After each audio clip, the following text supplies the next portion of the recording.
হেমন্ত প্রায় এখন শুরু হবে, মানে শরতের শেষের দিকে। এখন আকাশের যেরকম অবস্থা হওয়ার কথা, যে নীল আকাশ আর মেঘ থাকবে, কিন্তু এখন আর কি আকাশের অবস্থা সেরকম না। আকাশ দেখলে হবে ভাই, একটু রাস্তাটাও দেখা। আরে এখন তো তোমার বৃষ্টি, 2 দিন থেকে বৃষ্টি, মনে হচ্ছে বর্ষাকাল, কিন্তু আসলে ভাদ্র মাস পার আশ্বিন মাসের শেষের দিকে। আর আমাদের রাস্তাটার অবস্থা আর কি বলবো, রাস্তা তো পুরোটা ভাঙা। আমরা আজকে যে জায়গাটাতে আসছি, এই জায়গায় চতুর্দিকে শুধু জাল দিয়ে ভরা। এই জালগুলোকে সম্ভবত টনি জাল বলে, আমরা হাঁটতেই পাচ্ছি না, রাস্তাটা আর কি এরকম অবস্থা। আর এই আশেপাশে অনেক জাল, এখানে যেদিকেই তাকাবেন শুধু জাল আর জাল। এখান থেকে শুরু করে যদি আমরা আমাদের পিছন দিকেও যাই, এই পাশেও অনেক জাল, দেখাতে পাচ্ছি না ঠিকভাবে। আর এটার পিছনে ওই ব্রিজটা দেখতে পাচ্ছেন, ব্রিজের পিছনে অনেকগুলো জাল। আর আমরা এই সামনে যাচ্ছি, দেখি কেউ মাছ ধরে নাকি। মনে হয় বৃষ্টির জন্য মোটামুটি মাছগুলো, ওই যে বকগুলো দেখা যাচ্ছে সব সাদা, সব সাদা। ওখানে তো ও হাঁসও আছে রে, তবে সাদাগুলা সবগুলাই বক। এই সাইডের গুলো হয়েছে গরু, ছাগল, বক সব একসাথে। চলো দেখি আমরা যাই, সামনে যাই। সামনে আর কি আছে এখানে, দেখে আসো দেখে আসো।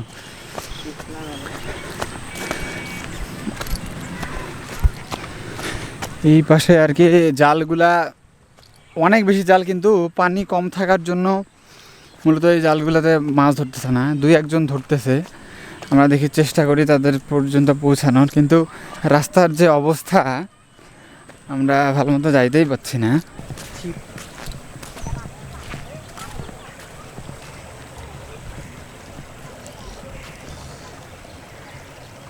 বড়শিতে কি মাছ পাওয়া যায়? বড়শিতে মাছ পাওয়া যায়? পাওয়া যায়, আবার যায় না, ভাগ্যের ব্যাপার। কি জাল বড়শি দুইটাই আপনার নাকি? জি।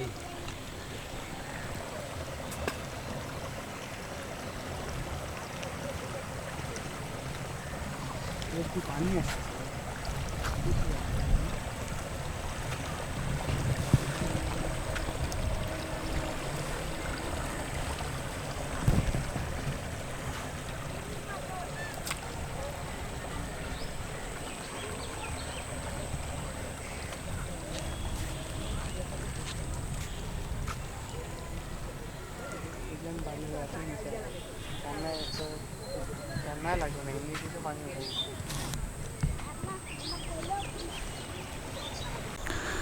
একটু আগে আমরা যেটা বললাম, ওনাদের জালটা নিচু।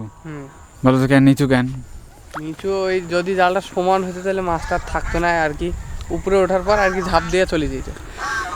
হ্যাঁ, এটা একটা ব্যাপার। আসলে ওনারা যখন মাছ ধরার জন্য জালটা টানে, দেখো ওই জায়গা থেকে কিন্তু জাল পর্যন্ত আসতে অনেক টাইম লাগে।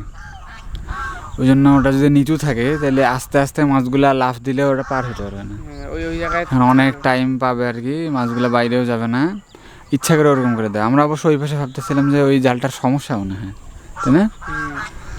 আর এটা আসলে ওদের একটা টেকনিক আর কি, সবগুলা জালের এরকম। মাছ এত বেশি পাচ্ছে না। চলো আমরা দেখি, সামনের দিকে যাই। আমাদের সামনে এখন দেখতে পাচ্ছি ছোট বাচ্চারা একসাথে অনেকজন মাছ ধরতেছে। এখানে চতুর্দিকে সব জায়গাতেই শুধু মাছ ধরার দৃশ্য দেখা যায়।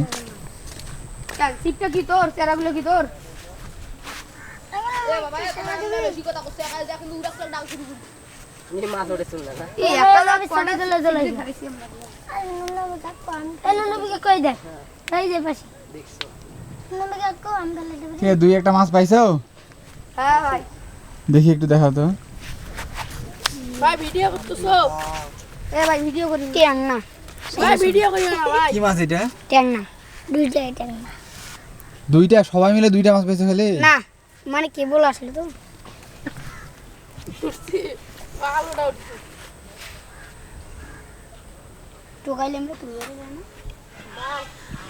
আমাদের থেকে আরো সামনেও দেখবেন যে সব জায়গায় শুধু মাছ ধরতেছে মানুষ বসে দিয়ে, যে এখানে আছে সামনে আরো অনেক জায়গায় এরকম আছে।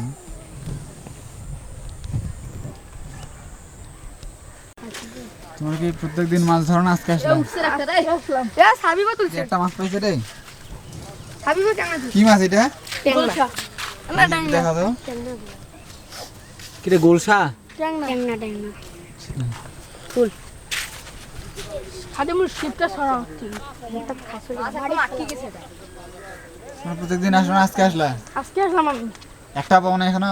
না। এখনই আসলা নাকি? হ্যাঁ আদা কোন মন এখন ওটা তো ওই জায়গায়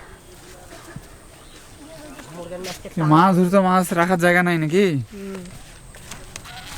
এই যে দাবাই কোনটা রে ধরো শিবা দান একটু না ওকা ওইটা ছেড়ে কি হয় প্লাস্টিক ট্যাপ কোনটা খুলি দিয়েছে আবার খোলার চেষ্টা করছি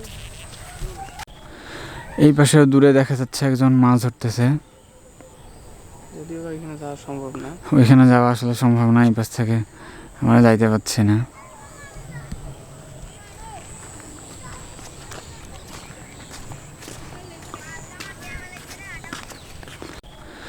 এই পাশে দূরে দেখা যাচ্ছে একজন মাছ ধরতেছে। যদিও বা এখানে যাওয়া সম্ভব না। ওইখানে যাওয়া আসলে সম্ভব না, এই পাশ থেকে আমরা যাইতে পারছি না।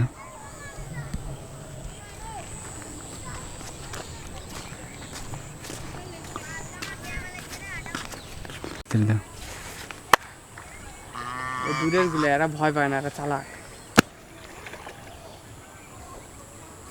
হারাইলো নাকি ভাই? খেয়াল করছে একটু আগে কিন্তু দৌড়াচ্ছিল। একটু আগে দৌড়াচ্ছিল, আমাদেরকে দেখে থামলো। ওকে বলবো দেখেন ক্যামেরা অফ, তাইলে চলে যাবে। ও একটু দৌড়ানোর ব্যবস্থা করে দাও তো। নয় ওই মনে হয় আমাদের অ্যাটাক করার জন্য দাঁড়া হয়েছে নাকি, দেখো আমাদের দিকেই মুখ করিয়ে আর হাটা দেখছো? কাটাগুলা দেখছো? হ্যাঁ, ইয়ে চিকন কিছু দিয়ে চেষ্টা করো দেখি কি করে। তার আঘাত করবো না, এ তো নড়েও না, কিছুই না, এ তো চোখ মূর্তি আছে। হয়ে গেল। ওই বুঝাচ্ছে যে ওই মারা গেছে, ওর জন্য আমরা কোনো ক্ষতি না করি নাকি। হ্যাঁ ভাই, একটু হাট, তোর হাঁটাটা দেখাই। হাঁটতেছে ওই আমাদের উপর নজর রাখিয়ে যাচ্ছে, দেখছো? যখন গ্রামে ছিলাম বুঝছো, 8-9 বছর বয়স ছিল, তখন দেখতাম যে এইভাবে মাছ ধরতো। জালে যদি মাছ না থাকতো অন্তত 10-15টা করে কাঁকড়া উঠতো। এখন যখন গ্রামে যাই তখন ওখানে আর কোনো কাঁকড়ার অস্তিত্বই নেই। এটা এটা আসলেই মানে ব্যাপারটা ওই যে এখন কীটনাশক দেয় না জমিগুলোতে, হ্যাঁ। বিল যখন শুকায় দেয়, পানি থাকে না, তখন তো ওখানে ধান চাষ করে, তো ওগুলোতে কীটনাশকের ফলে তোমার এই কাঁকড়াগুলার আর অস্তিত্বই নেই। এত পরিমাণের কাঁকড়া ছিল। কাঁকড়া তো আগে সাধারণ এমনি পুকুরেও দেখা যেত, ওইটাও নাই। তারা শামুক, খেয়াল করলে শামুক, ব্যাঙও দেখো, ব্যাঙেরও একটা ইয়া নাই। শামুক, ব্যাং, কাঁকড়া এগুলার অস্তিত্ব কিছুদিন পরে আর পাওয়াই যাবে ব্যাঙের না। একটা জিনিস খেয়াল করছিল, খালে পুকুরের সাইড দিয়ে আর কি, যখন ছোট পোনা আর কি বাচ্চা দিত, যখন ডিম দিত, তখন কালো কালো একদম ঘিজ ঘিজ করতো, অনেক সুন্দর লাগতো। এখন আর এগুলা দেখাই যায় না, মানে গ্রামের বিলগুলোতেই নাই। আর তুমি এরকম একটা শহরের ইয়াতে কেমন করে পাবা? কারণ এখানে যে আশেপাশের জমিগুলোতে আরও বেশি কীটনাশক দেয়। আর আমাদের ওখানে একজন ছিল, আশেপাশে শুধু একজনই ছিল যারা আর কি তোমার মাছ কিন্তু পাওয়া যেত তখন, তা ওরা কাঁকড়া খাইতো। তোমার ওরা কাঁকড়া একবারে ইয়া করতো, তখন মনে মনে মনে ভাবতাম যে কাঁকড়া খায়, এটা একটা কথা হলো। কিন্তু শহরে আসার পরে দেখি যে মনে করো একটা কাঁকড়া 150 টাকা করে মানুষ কিনে খাচ্ছে। বিক্রি হয়।